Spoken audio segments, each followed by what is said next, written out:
ఆంధ్రప్రదేశ్ రాష్ట్రంలో కూటమి ప్రభుత్వం అధికారంలోకి వచ్చిన తర్వాత అభివృద్ధి జరుగుతుందో లేకపోతే అప్పులు చేస్తున్నారో ఇవన్నీ ఒక అంశాలు. 1956 నుంచి ఆంధ్రప్రదేశ్ రాష్ట్రం పుట్టిన తర్వాత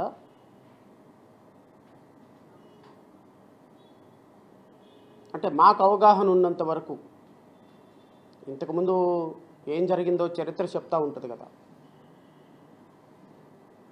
మాకు అవకాశం ఉన్నంత వరకు, మాలాంటి వారికి కొద్దిగా గొప్ప అవగాహన ఉన్నంత వరకు ఈ రాష్ట్రంలో, తెలంగాణ రాష్ట్రంలో ఉన్న పాత బస్తీని మినహాయిస్తే ఈ రాష్ట్రంలో కులాల మధ్య మతాల మధ్య ఘర్షణలు అయితే మిగతా వాటితో పోల్చుకుంటే చాలా తక్కువ. ఇక్కడ క్రిస్టియన్స్ అని, ముస్లిమ్స్ అని, హిందువులని, లేకపోతే రామాలయం అని, లేకపోతే చర్చి అని, లేకపోతే మసీదు అని, ఈ అంశాలు నాకు తెలిసినంత వరకు, మాకు అవగాహన ఉన్నంత వరకు ఆంధ్రప్రదేశ్ రాష్ట్రంలో అంత పెద్ద ప్రాముఖ్యమైనటువంటి అంశాలు అయితే కాదు. రాజకీయ పార్టీలు ఉన్నాయి. ఎన్టీఆర్ తెలుగుదేశం పార్టీ పెట్టారు. వైఎస్ రాజశేఖర రెడ్డి కాంగ్రెస్ పార్టీలో ముఖ్యమంత్రి అయిన తర్వాత రాజకీయాలు కొద్ది గొప్ప ప్రజలకు అలవాటు అయిన తర్వాత చాలా సందర్భాల్లో ప్రత్యర్థులను అరెస్టు చేసుకున్నారు. ఒక వర్గం వాళ్ళు ఒక వర్గానికి కన్ఫైన్ అయ్యి ఉన్నారు, ఇంకో వర్గం వాళ్ళు ఇంకొక వర్గానికి కన్ఫైన్ అయ్యి ఉన్నారు. ఎవరికి సంబంధించినటువంటి రాజకీయ పార్టీలు వాళ్ళ ఓటింగ్ వాళ్ళకుంది. కానీ ఈ విధమైనటువంటి కులాల మధ్య మతాల మధ్య ఘర్షణలు అనేవి 2024 తర్వాత ఆంధ్రప్రదేశ్ రాష్ట్రంలో ఒక వరీయింగ్ ఫ్యాక్టర్గా మొదలవుతుంది అనేది మాత్రం నేను మీ ద్వారా రాష్ట్ర ప్రజలకు చెప్పాలి. వాస్తవంగా ఆకువీడుకు సంబంధించినటువంటి 2 మతాల మధ్య 2 కులాల మధ్య ఘర్షణ జరుగుతున్న పరిస్థితుల్లో దాని గురించి ఎంత తక్కువ మాట్లాడితే అంత మంచిది. ఎందుకంటే వాళ్ళు ఒక పక్క రఘురామకృష్ణరాజుని అనేటువంటి ఒక డిప్యూటీ స్పీకర్ని పెట్టి చాలా సిస్టమేటిక్గా 2 వర్గాల మధ్య గొడవలు పెట్టే ప్రయత్నం చేస్తున్నారు. యువతల పక్క మేమైనా సంయమనం పాటించకపోతే, యువతల పక్క మాట్లాడకుండా మేము కూడా ఒక మాటకు ఇంకో మాట, ఇంకో మాటకు ఇంకో మాట మాట్లాడితే ఖచ్చితంగా ఇది ఒక విధమైనటువంటి అనిశ్చిత పరిస్థితికి దారి తీస్తుంది. కాబట్టి కొంత సంయమనం పాటించాల్సిన బాధ్యత రాజకీయ పార్టీలు పెట్టి నడుపుతున్న కారణంగా మాకు కూడా కొంత బాధ్యత ఉంది. కాబట్టి సామాజిక బాధ్యత వీలైనంత వరకు కొంత రిస్ట్రెయింట్గా ఉన్నమాట వాస్తవం. ఈ 15 రోజుల నుంచి రఘురామకృష్ణరాజు ఎంత కవ్విస్తున్నా, రఘురామకృష్ణరాజు డిప్యూటీ స్పీకర్ హోదాలో ఎంతగా మమ్మల్ని ప్రొవోక్ చేస్తున్నా, వీలైనంత వరకు మేము మాట్లాడకుండా ఉండటానికే మాత్రమే ప్రయత్నం చేస్తున్నాం తప్ప అది మా అసమర్థతో చేతగానితనమో అని అనుకుంటే కూటమి ప్రభుత్వం పప్పులో కాలేసిందంటే అని నేను వారికి చెప్పదలుచుకున్నాను. ఈరోజు ప్రెస్ మీట్ పెట్టి మీతో కొన్ని సంచలనమైన విషయాలని నేనేమనను, ఇవన్నీ తెలిసిన విషయాలే. కానీ కొన్ని వాస్తవాలు, మరుగున పడిపోయినటువంటి వాస్తవాలు ఈరోజు చాలా నీతిగా, నిజాయితీగా, ఒక వర్గానికి ప్రతినిధిగా మాట్లాడుతున్నటువంటి డిప్యూటీ స్పీకర్ గురించి కొన్ని ఆసక్తికరమైనటువంటి విషయాలు రాష్ట్ర ప్రజలతో నేను డిస్కస్ చేయాలి. ఎందుకంటే ఆయన వ్యక్తిగతంగా నాకు చాలా మిత్రుడు. మిగతా వాళ్ళకి మిత్రుడా కాదో నాకైతే తెలియదు. బహుశా 1924 మధ్య కొన్ని వేల సార్లు మేము మాట్లాడుకొని ఉంటాం, కలిసి చాలా దూరం, చాలా సందర్భాల్లో నేను ఢిల్లీ వెళ్ళినప్పుడు ఆయన ఆతిథ్యం ఇచ్చాడు. ఆయన ఇంట్లో భోజనం చేసాం. We had a lot of talk and we use to exchange so many views, legal knowledge share చేసుకున్నాం, అంశాలను ఎలా డీల్ చేయాలో చెప్పాము. కాబట్టి అలాంటి అంశాలు, వ్యక్తిగతమైన అంశాలు నేనైతే ఏం షేర్ చేసుకోను. కానీ నిన్న రఘురామకృష్ణరాజు మాట్లాడినటువంటి చాలా అభ్యంతరకరమైనటువంటి ప్రెస్ మీట్ చూసిన తర్వాత, నిన్న ఆయన మా కోసం, నా కోసం ఎక్స్పెషల్లీ చేసిన కామెంట్లు చూసిన తర్వాత ఈ మధ్య ఒక ప్రముఖ ఛానల్లో ప్రసారమైనటువంటి క్రాస్ ఫైర్ అనేటువంటి ఒక దీంట్లో మాట్లాడిన తర్వాత నేను రాష్ట్ర ప్రజలకి కొన్ని నిజాలు చెప్పాల్సినటువంటి బాధ్యత, నిజాలు చెప్పాల్సిన సమయం ఆసన్నమైందని ఈరోజు నేను మీ ద్వారా రాష్ట్ర ప్రజలకు నిజాలు చెప్పే ప్రయత్నం చేస్తాను. కూటమి ప్రభుత్వం అధికారంలోకి వచ్చిన తర్వాత ఫస్ట్ దాడి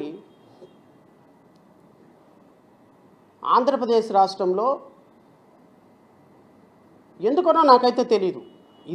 ఈ మాట నేను ఎప్పటికీ నాకు అర్థం కాని ఒక విషయం ఏంటి అంటే, ఎప్పటికీ నాకు అర్థం కాని విషయం ఏంటి అంటే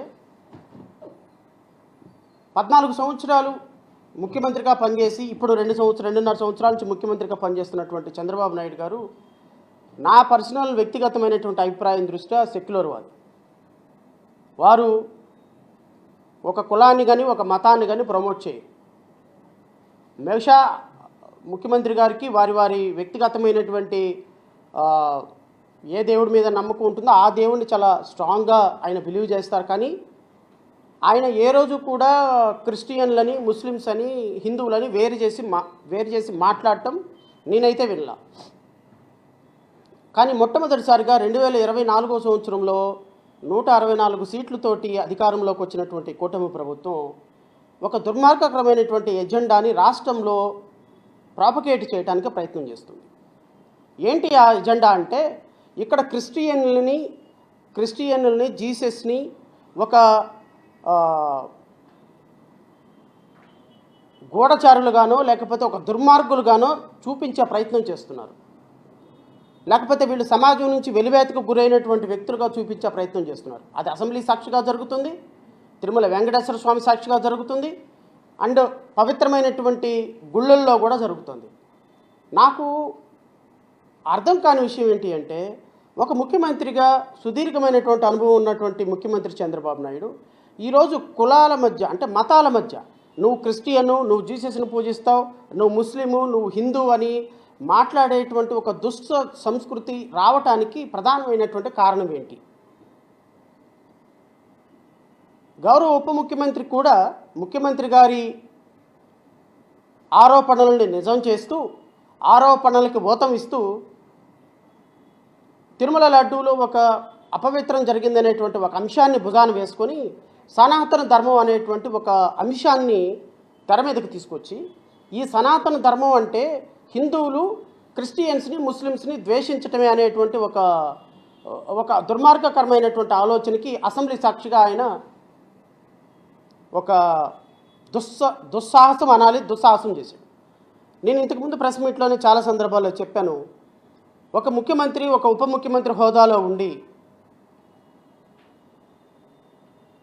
ఒక ఆవిడ బైబిల్ పట్టుకున్న వాళ్ళ ఆవిడ ఏ విధంగా టీటీడీ చైర్మన్ భారీగా ఉండజాలదు అని మాట్లాడినటువంటి ఒక ముఖ్యమంత్రి, ఒక తిరుమల వెంకటేశ్వర స్వామి ప్రసాదానికి అపవిత్రం జరిగింది కాబట్టి హిందువులు ఎవడ బయటకు రావట్లా, అదే మీ ముస్లిమ్స్కి జరిగితే మీరు ఊరుకుంటారా, మీ క్రిస్టియన్లకు జరిగితే మీరు ఊరుకుంటారా, రోడ్ల మీదకి వచ్చి నానా యాగి చేసి ప్రపంచం మొత్తాన్ని అష్టదిగ్బంధనం చేసేవాళ్ళు కదా, ఇది మా హిందువులకు జరిగింది కాబట్టే కదా మీరు ఎవరు మాట్లాడటం లేదు, ఇది మా హిందూ ధర్మాన్ని పరిరక్షించుకోవాల్సిన బాధ్యత మాకు లేదా అనేటువంటి ఒక అపవాదు వేసి క్రిస్టియన్స్ని, ముస్లిమ్స్ని ఒక దుర్మార్గకరమైనటువంటి వ్యక్తులుగా చిత్రీకరించే ప్రయత్నం చేస్తున్నారు. ఇప్పుడు ఆ దురంధర్ సినిమాలో పాకిస్తాన్ వాళ్ళని దుర్మార్గులుగా చిత్రీకరిస్తూ సినిమాలు తీస్తూ ఇట్లా తీసుకుంటా సినిమాల్ని కమర్షియలైజ్డ్గా చేసుకుంటున్న పరిస్థితుల్లో ఒకవేళ హిందూయిజమే రేపు మనకి అజెండా, ఒకవేళ హిందుత్వ భావజాలమే రేపు మనం గెలవటానికి ఉపయోగపడుతుందని మీరు భావిస్తే భావించండి, తప్పగా నేనేం అనటంలా. ఎందుకంటే నిన్న ఒక గౌరవప్రదమైనటువంటి స్థానంలో ఉన్నటువంటి ఒక కాన్స్టిట్యూషనల్ పోస్ట్లో ఉన్నటువంటి ఒక రఘురామకృష్ణరాజు నిన్న చేసినటువంటి దుర్మార్గకరమైనటువంటి కామెంట్స్ మీద ఈ రాష్ట్రంలో ఉన్న కోట్ల మంది, అంటే ఆయన ఏమంటాడు అంటే, ఈ రాష్ట్రంలో ఎస్సీలు ఎవరున్నారు, అందరు క్రిస్టియన్లే కదా, అందరు చర్చిలకు వెళ్తున్న వాళ్ళే కదా, ఎస్సీలు ఎవడున్నాడు, ఎస్సీలు ఎవడు లేడు, 95% క్రిస్టియన్స్ అందరూ కూడా, ఎస్సీలు అందరూ కూడా చర్చిలకు వెళ్తున్నారు. సో కాబట్టి వాళ్ళు చర్చిలకు వెళ్తున్నారు కాబట్టి వాళ్ళు క్రిస్టియన్స్, వాళ్ళ క్యాస్ట్ సర్టిఫికేట్ క్యాన్సిల్ చేయాలి. ఇది రఘురామకృష్ణరాజు గారి యొక్క దండ. నిన్న 113 చర్చిలకి ఆయన అనాధికారిక చర్చిలకి నోటీసులు పంపించి ఎవరైనా సరే బైబిల్ పట్టుకొని చర్చికి వెళ్ళాలి అనే వాళ్ళని టార్గెట్ చేసి, ఒక ఎంప్లాయీ బైబిల్ పట్టుకొని చర్చికి వెళ్ళాలి అంటే గజ గజ గజ భయపడిపోయేటువంటి పరిస్థితికి తీసుకొచ్చేటువంటి ఒక అద్భుతమైనటువంటి ఎజెండా రఘురామకృష్ణంరాజు గారు కూటమి ప్రభుత్వంలో ఈయన మీద గురుతరమైన బాధ్యత పెట్టారేమో అని నాకు అనిపిస్తుంది. ఒక పక్క ముఖ్యమంత్రి గారు, ఇంకో పక్క ఉప ముఖ్యమంత్రి గారు అసెంబ్లీ వేదికగా క్రిస్టియన్స్ని, బైబిల్ పట్టుకున్న వాళ్ళని అవమానించటం ఒక పక్క. ఇలాగా బైబిల్ పట్టుకొని చర్చికి వెళితే మీ క్రిస్టియన్, మీ క్యాన్సిల్ అయిపోతే క్యాష్ సర్టిఫికెట్ మీరందరూ కూడా క్రిస్టియన్లు అయిపోతారు, జీసస్ని కొలిస్తే మీ తాట తీస్తాను, మీకు క్రిస్టియన్లు అయిపోతారు, మీకు క్యాష్ సర్టిఫికెట్ రద్దు అయిపోతాయి అనేటువంటి ఒక సిస్టమేటిక్గా ఒక భయాన్ని రాష్ట్రంలో క్రియేట్ చేసే విధంగా, రెండు తెలుగు రాష్ట్రాల్లో క్రియేట్ చేసే విధంగా ఒక అద్భుతమైన ఎజెండా తయారు చేశారు. నేనేమంటాను అంటే ఈ ఎజెండా కూటమి ప్రభుత్వ ఎజెండానా, రఘురామకృష్ణంరాజు ఎజెండానా? ఇది కూటమి ప్రభుత్వ ఎజెండా కాబట్టే ముఖ్యమంత్రి కింద ఉన్నటువంటి ఉప ముఖ్యమంత్రి కింద ఉన్నటువంటి మంత్రులందరూ, వీళ్ళందరూ కూడా రఘురామకృష్ణంరాజు గారు ఆకివీడిలో ఆడుతున్నటువంటి డ్రామాకి, రఘురామకృష్ణంరాజు గారు ఆకివీడిలో చేస్తున్నటువంటి ఒక దుశ్చర్యలకి మద్దతు పలుకుతూ, రఘురామకృష్ణంరాజు భుజం మీద తుపాకీ పెట్టి ఈ రాష్ట్రంలో ఉన్నటువంటి 1,20,00,000 మంది దళితులని, లేకపోతే మీరు అన్నట్టు క్రిస్టియన్స్ని కాల్చే ప్రయత్నం చేస్తున్నారు. ఎందుకు జరుగుతుంది ఈ రాష్ట్రంలో ఇలాంటి కాల్చే ప్రయత్నం అనేది రాష్ట్ర ప్రజలు ఒకసారి ఆలోచించమని కోరుతున్నాం. ఈ రఘురామకృష్ణంరాజు గారు, ఇంత సచ్చీలుడిగా మాట్లాడే రఘురామకృష్ణరాజు గారి గురించి కొన్ని విషయాలు మీతో చెప్పాలి. సహజంగా ఒక వ్యక్తి మెంబర్ ఆఫ్ పార్లమెంట్గా ఉన్నప్పుడో, లేకపోతే ప్రజాప్రతినిధిగా ఉన్నప్పుడో ఆయన గురించి వ్యక్తిగతంగా మాట్లాడాల్సిన అవసరం లేదు, లేకపోతే ఇంకో మాట్లాడాల్సిన అవసరం లేదు. కానీ రాజ్యాంగబద్ధమైన పదవిలో ఉన్నటువంటి ఒక డిప్యూటీ స్పీకర్ గురించి మాత్రమే నేను మాట్లాడుతున్నాను. ఈ ప్రవచనాలు చెప్పేటువంటి రఘురామకృష్ణంరాజు గారు అసలు ఆయన నేపథ్యం ఏంటి, ఆయన వ్యవహారం ఏంటి అనేది తెలుసుకోవాల్సిన బాధ్యత కూడా మీకు ఉంది, రాష్ట్ర ప్రజలకు ఉంది. ఈ రఘురామకృష్ణంరాజు గారు హిందూ ధర్మాన్ని కాపాడుతున్నాను, హిందూ ధర్మానికి నేను ప్రతీక అని చెప్పుకునేటువంటి రఘురామకృష్ణంరాజు గారు శ్రీరాముడి ప్రతీకగా భావించి ఆయన లక్షణాలని పుణికిపుచ్చుకున్నాను అని చెప్పుకునేటువంటి రఘురామకృష్ణరాజు నిన్న చాలా నీలి మాటలు, ఏదో నీలి కుమారులు, కోటు కుమారులు, లేకపోతే ప్రబుద్ధులు, శుద్ధ ప్రబుద్ధులు, లేకపోతే 77 ఓట్లు వచ్చినాయి, వీళ్ళ వల్ల ఏమో జరుగుతుంది,